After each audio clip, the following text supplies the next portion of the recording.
Hello my dear friends, hi. मैं सैयद साद आप सबको वेलकम करता हूं on my YouTube channel Rosh Study. तो हम डिस्कस कर रहे हैं अबाउट द वर्ल्ड वॉर, जिसमें कि हम डिस्कस कर रहे थे बिगिनिंग ऑफ फाशिस्ट एग्रेशन, जहां पर हमने डिटेल में डिस्कस किया था about the Japanese invasion of China and Italian invasion of Ethiopia. अगर आप हमारे प्रीवियस लेक्चर्स देखना चाहते हैं तो इस वीडियो के डिस्क्रिप्शन में दिए गए प्लेलिस्ट के लिंक को फॉलो करें।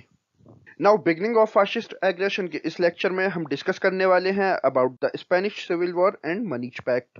ये लेक्चर आपके एएमयू जामिया और वेरियस कॉम्पिटिटिव एग्जाम्स के लिए बहुत ज़्यादा इंपॉर्टेंट होने वाला है।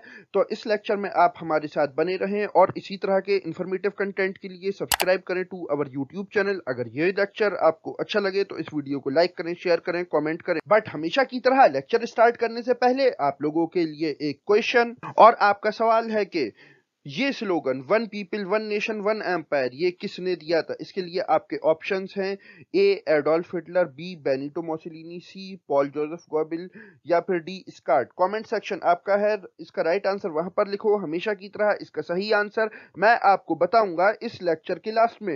तो चलिए हम स्टार्ट करते हैं आज का अपना topic. So stay with us because there is a lot to know, a lot to discuss.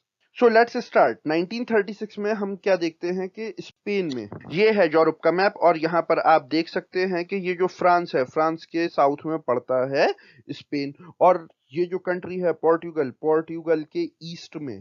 ठीक है, तो स्पेन एक बहुत ही इंपॉर्टेंट यूरोपियन कंट्री है। और जैसा कि नेशनलिज्म इन यूरोप का जो चैप्टर था, मैंने आपको वहां पर बताया था कि जो यूरोप के अंदर रेनेसांस आया उसकी शुरुआत हुई थी बेसिकली स्पेन से। तो नेशनलिज्म इन यूरोप से रिलेटेड वीडियोस अगर आप देखना चाहते हैं तो इस वीडियो के डिस्क्रिप्शन में दिए गए लिंक को फॉलो करें या फिर ऊपर आई बटन में नेशनलिज्म इन यूरोप की प्लेलिस्ट को फॉलो करें।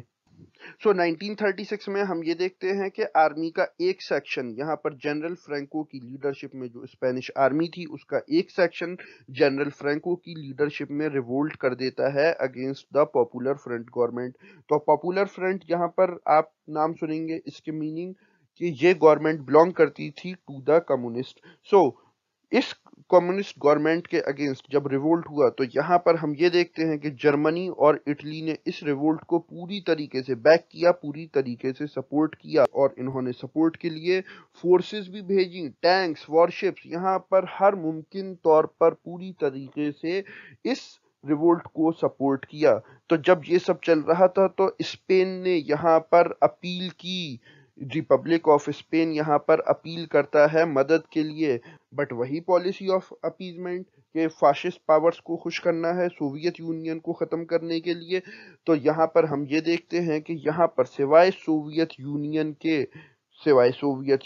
के यहाँ पर स्पेन की मदद के लिए आगे कोई और नहीं आया। बहुत जल्द ये रिवोल्ट शक्ल इख्तियार कर लेता है सिविल वॉर की, जहां पर के हम ये देखते हैं कि ये सिविल वॉर स्पेन के अंदर कंटिन्यू रहती है फॉर 3 इयर्स, इसीलिए इसे स्पेनिश सिविल वॉर बोला जाता है। और इस सिविल वॉर के चलते स्पेन काफी ज्यादा इंटरनेशनल सिग्निफिकेंस गेन कर लेता है और यहाँ पर इंटरनेशनल कम्युनिटी काफी एफर्ट्स करती है स्पेन की इस गवर्नमेंट को बचाने के लिए।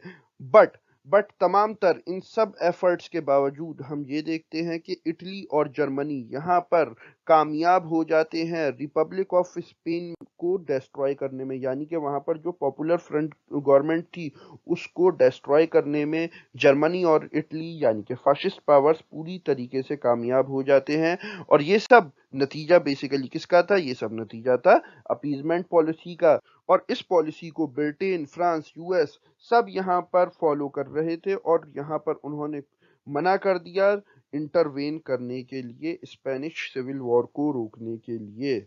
बट अगर आप उस टाइम पर देखें तो जो कॉलोनीज थी ये इंपीरियलिस्ट पावर्स वहां पर काफी ज्यादा जुल्म कर रहे थे, जिसकी के एग्जाम्पल हमारा इंडिया ही है। सो जब ये स्पेनिश सिविल वॉर चल रही थी तो एक बहुत ही इंपॉर्टेंट पैक्ट साइन किया गया जिसका नाम था मनीच पैक्ट। और ये मनीच पैक्ट आप लोगों के कोर्स में एक बहुत ही इंपॉर्टेंट टॉपिक है।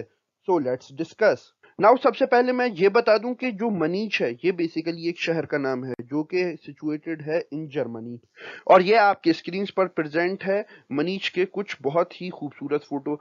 मनीच एक बहुत ही अच्छा और खूबसूरत शहर है। ये वहां पर सिचुएटेड है विक्ट्री गेट। जो कि वहाँ का एक काफ़ी ज़्यादा फेमस मॉन्यूमेंट है। So come back to the topic. जैसा कि मैंने आपको प्रीवियस लेक्चर्स में भी बताया है कि जब हिटलर जर्मनी का चांसलर बना तो उसने सबसे पहला काम क्या किया? उसने सबसे पहला काम ये किया कि जर्मनी को लीग ऑफ नेशंस से बाहर निकाल लिया। और हम ये देखते हैं कि उसने उसने मिलिटराइजेशन स्टार्ट कर दिया जर्मनी का, जो कि एक सीधा वायलेशन था of the treaty of Versailles. और ट्रीटी ऑफ वर्साई में कहा गया था कि जर्मनी 1 लाख से ज्यादा की फौज नहीं रख सकता, बट हम ये देखते हैं कि हिटलर ने यहाँ पर 8 लाख की फौज खड़ी कर दी और उसके साथ बहुत ही एडवांस वेपन्स और एडवांस हथियार से उसे लैस कर दिया।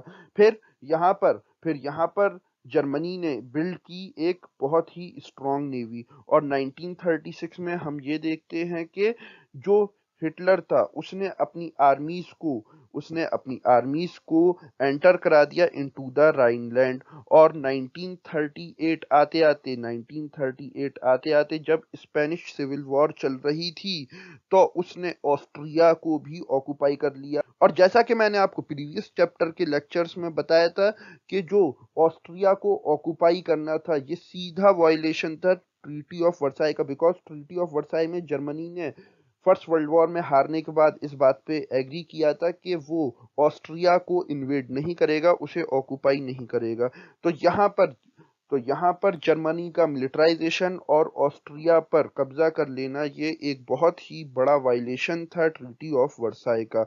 अच्छा, ये जो ऑस्ट्रिया पर कब्जा किया गया इसके पीछे रीजन क्या था? इसके पीछे रीजन था इंडस्ट्रीज, ठीक है, और उसकी स्ट्रेटेजिकल इंपॉर्टेंस। अच्छा, जब ये फाशिस्ट पावर्स एक्सपेंड कर रहे थे in Asia, Africa and Europe, तो यहाँ पर हम ये देखते हैं कि इस थ्रेट को रोकने के बजाय जो ब्रिटेन और फ्रांस थे उनके पीएम यहाँ पर हिटलर से मिलते हैं in the city of Germany of Munich. और यहाँ पर हिटलर और मोसोलिनी से मिलने के बाद वो एक पैक्ट साइन करते हैं ऑन 29 एंड 30 दिसंबर 1938। और इस पैक्ट में एक साइड पर था जर्मनी और दूसरी साइड पर था ब्रिटेन और फ्रांस। तो यहाँ पर इन दोनों पार्टीज के बीच में ये ट्रीटी साइन की गई। इस पैक्ट के अकॉर्डिंग ये कहा गया कि जर्मनी जो भी टर्म्स एंड कंडीशंस सेट करेगा, इससे इस पैक्ट में जो भी पार्टीज हैं वो सब इस पे एग्री करेंगी, वो सब इससे इत्तेफाक रखती होंगी। और इसी पैक्ट के नतीजे में हम ये देखते हैं कि जर्मनी 1939 में चेकोस्लोवाकिया को पूरी तरीके से अपने अंडर में ले लेता है। नाउ अब एक बात यहाँ पर ये आकर पूरी तरीके से साबित हो चुकी थी कि जो वेस्टर्न पावर्स थे वो यहाँ पर डाइवर्ट करना चाह रहे थे इस एग्रेशन को सोवियत यूनियन की तरफ। बट यहाँ पर एक बहुत ही बड़ा सरप्राइज मिलता है वेस्टर्न कंट्रीज को। और ये सरप्राइज क्या था? ये सरप्राइज था नॉन एग्रेशन पैक्ट। यहाँ पर जर्मनी और सोवियत यूनियन साइन करते हैं नॉन एग्रेशन पैक्ट इन 1939, जिससे कि जो एंटी फाशिस्ट कैंप था ये पूरी तरीके से चौंक जाता है। बिकॉज नाउ जो वेस्टर्न कंट्रीज का प्लान था कि सोवियत यूनियन को जर्मनी के थ्रू खत्म करा दिया जाए, वो अब पूरी तरीके से फेल होता हुआ दिख रहा था, क्योंकि अब इन दोनों ने आपस में कोई भी लड़ाई ना लड़ने का फैसला कर लिया था। और न सिर्फ फैसला किया था, उसको एक फॉर्मल पैक्ट के थ्रू अपने अंजाम तक पहुंचा दिया गया था। तो ये स्टेप एक बहुत ही बड़ा झटका था to the western powers. Now जैसे ही नॉन एग्रेशन पैक्ट साइन हुआ तो इसी दौरान हम ये देखते हैं कि ब्रिटेन, फ्रांस ने यहाँ पर पोलैंड, ग्रीस, रोमानिया, टर्की इन सब को वादा किया कि हम आपकी इंडिपेंडेंस को खतरे में नहीं पड़ने देंगे। और यहाँ पर हम यही देखते हैं कि इसी पैक्ट के चलते जब हिटलर पोलैंड पर 1 सितंबर 1939 को हमला करता है तो इसी हमले को फर्स्ट वर्ल्ड वॉर की शुरुआत माना जाता है। सो नाउ नेक्स्ट लेक्चर में हम डिस्कस करेंगे about the second world war और उससे रिलेटेड बहुत सारी इंटरेस्टिंग इंफॉर्मेशन जो कि आपके वेरियस टेस्ट, कॉम्पिटिशन्स और एग्जाम्स के लिए काफ़ी ज़्यादा इंपॉर्टेंट होने वाली है। तो आप बने रहें हमारे साथ। नाउ ये लेक्चर मैं यहीं पर एंड करता हूँ। वापस आते हैं हम अपने क्वेश्चन पर। और आपका सवाल था कि one people one nation one empire ये स्लोगन किसने दिया था? तो इसका राइट आंसर आंसर है A Adolf Hitler. So this is the end of the lecture. अगर ये लेक्चर आपको अच्छा लगा हो तो इस वीडियो को लाइक करें, शेयर करें, कमेंट करें और इसी तरह के इंफॉर्मेटिव कंटेंट के लिए सब्सक्राइब करें to our YouTube channel. Now I am Syed Saad signing off. Okay, bye.